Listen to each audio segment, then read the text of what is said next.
Nuclear energy is something that we don't talk about as often as we should. And I'm aware that in different parts of the world, nuclear energy was being frowned upon because of security reasons. We remember in Europe, some of the nuclear plants were being shut in Russia, in Latin America, and we are of the view that nuclear energy is something that can be used and used effectively in a manner that can be clean. And we are of the view, and I hold this view, that in fact, if you see the kind of uranium that is being generated in countries such as Niger, we can actually use nuclear energy effectively. No one expected it.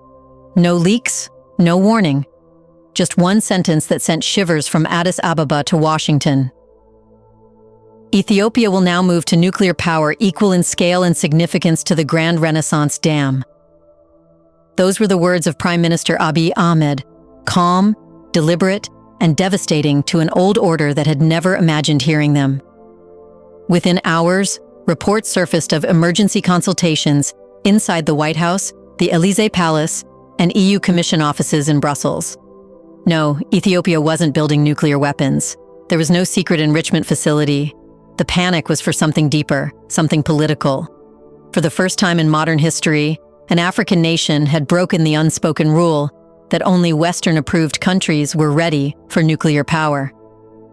Behind the polite press releases and diplomatic caution, there was fear that Africa, the continent long treated as a resource supplier, was now rewriting the old order. And that fear led to the question every analyst began whispering that night. What really happened in Addis Ababa? In this video, let's find out.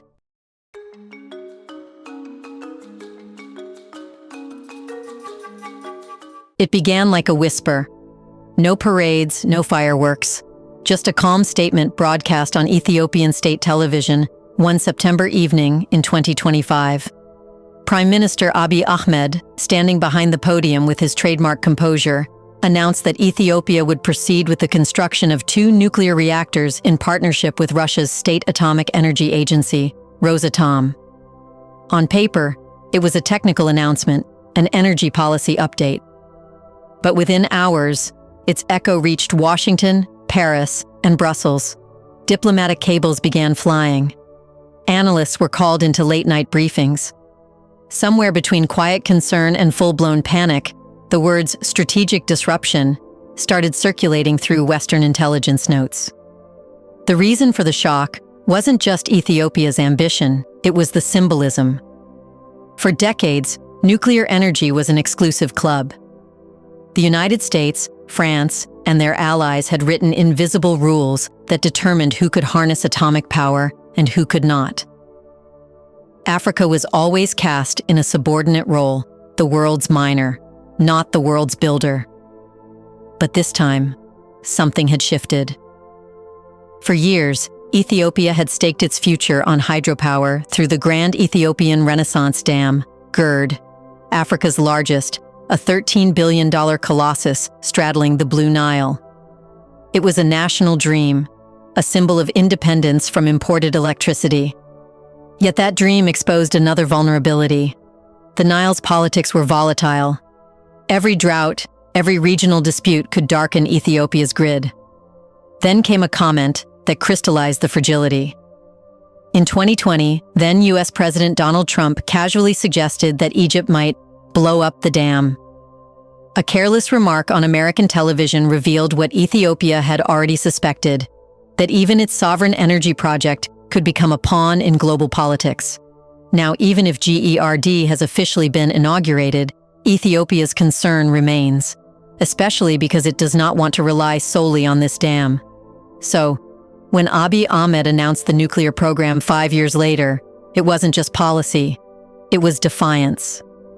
Nuclear energy represented something hydro could not. That was permanence. You can bomb a dam. You can sanction oil. But nuclear reactors run quietly beneath the noise of geopolitics. And the deal's fine print made the statement louder.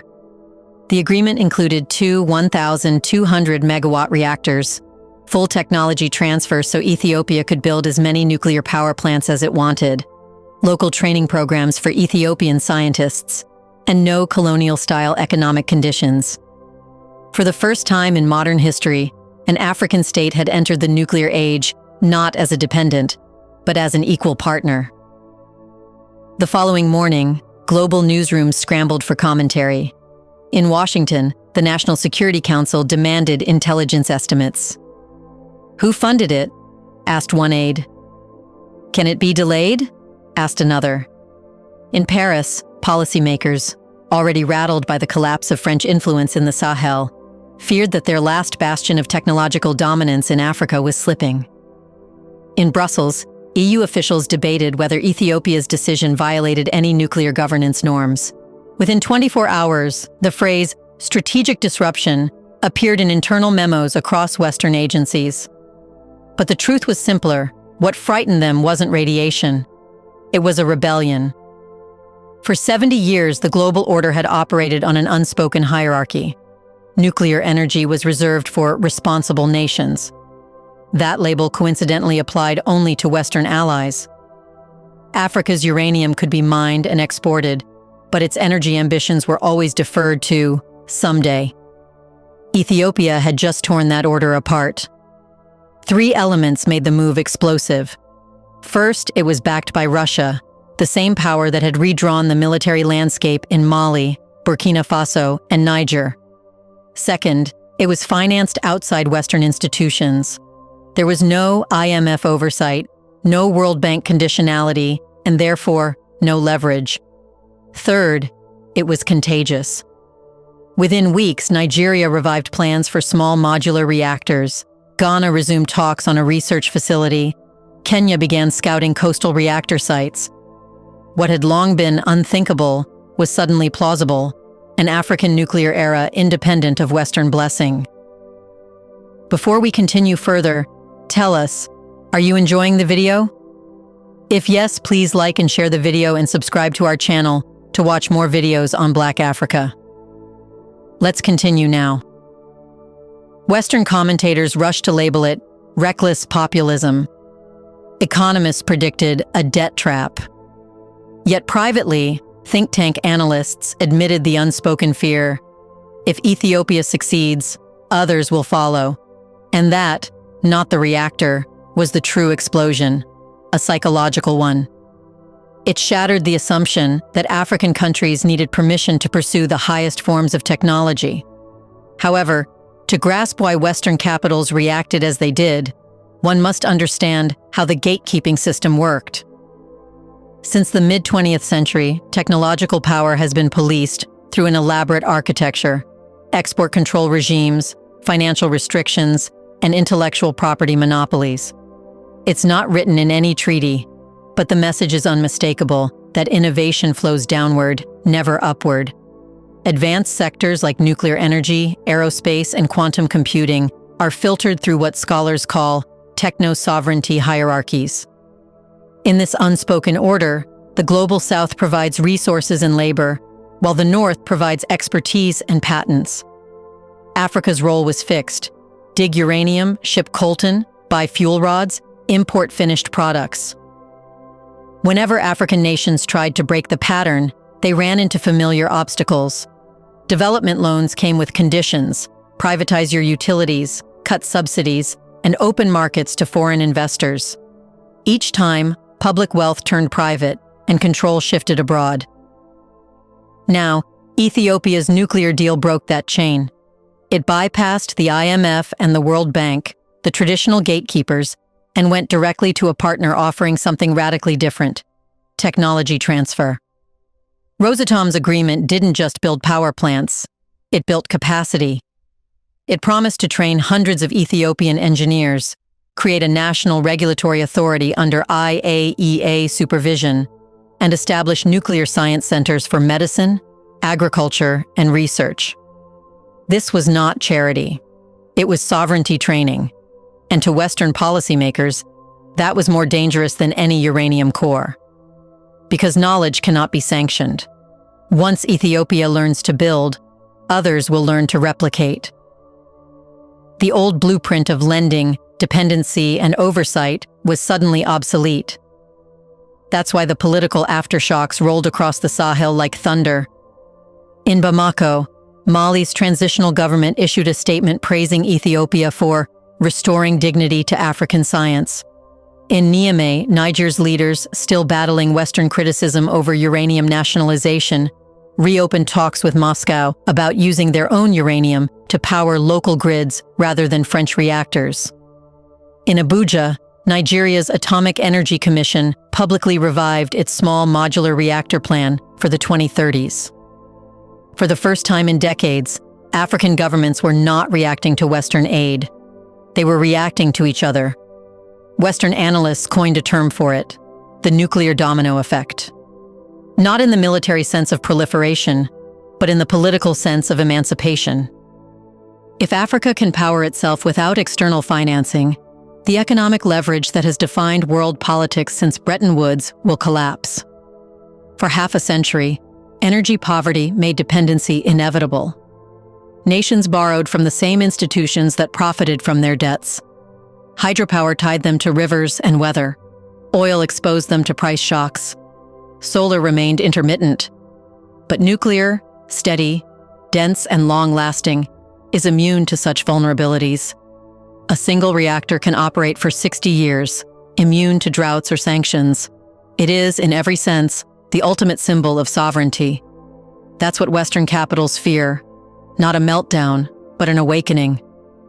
What began as one bilateral deal now looks like the blueprint of a continental transformation. China's Belt and Road Initiative laid the groundwork with railways, ports, and industrial parks. Russia is filling the next gap: advanced energy technology. Far from competing, Beijing and Moscow are operating in tandem. One builds infrastructure, the other powers it. And the pattern is spreading. In Ghana, plans for a Rosatom-backed research reactor have been revived. Kenya has invited tenders for small modular reactors near the coast. Egypt's El Daba project, also built by Rosatom, is entering its second construction phase. Ethiopia's entry signals that Africa no longer wants to export uranium. It wants to enrich value. From mining to refining, from generation to export, the continent seeks ownership of the full fuel cycle. Abiy Ahmed's rhetoric mirrors South Korea's story. In the 1960s, Seoul imported everything. By the 1990s, it exported reactors. The Ethiopian vision is similar, but this time, it's not one nation. It's a region moving in concert. The Sahel, the Horn, and West Africa, united by the same principle. Energy independence equals political independence. Yet Western opposition publicly wears the mask of concern. Safety standards, regulatory readiness, debt sustainability. But beneath the technical language lies something more primal, a struggle for narrative control. For decades, Western discourse painted Africa as not ready for advanced technology. It was the justification for excluding African states from global supply chains of innovation. But the narrative is collapsing. The International Atomic Energy Agency, the world's nuclear watchdog, has already endorsed Ethiopia's roadmap, confirming it aligns with global safety and non-proliferation standards. Even more telling, Western scientists themselves are divided. Independent nuclear experts from the United States, Canada, and Europe have said openly that Africa's nuclear expansion strengthens global stability and decarbonization goals. The real resistance doesn't come from physicists or environmentalists. It comes from policymakers who fear losing influence. Because once Africa owns its power grid, the geopolitical rulebook, the one that has governed trade, aid, and diplomacy since World War II, loses its authority. You see, this is not about watts and volts. It's about who controls the narrative of progress. Do you think the West's fear is really about safety or about losing control over who gets to use advanced technology? Why is it that France can use Niger's uranium for decades, but Ethiopia's attempt to use nuclear energy sparks panic? In the comment section below, share your thoughts on when Ethiopia pulls this off. Will the 21st century finally become the African century, powered by African energy, African ambition, and African technology? Do you want to watch more videos like this one? If yes, subscribe to our channel and press the bell icon next to it. We bring videos on Black Africa, its history, rich arts and culture, and things the world should know about. Thanks for watching, and until the next video, stay tuned.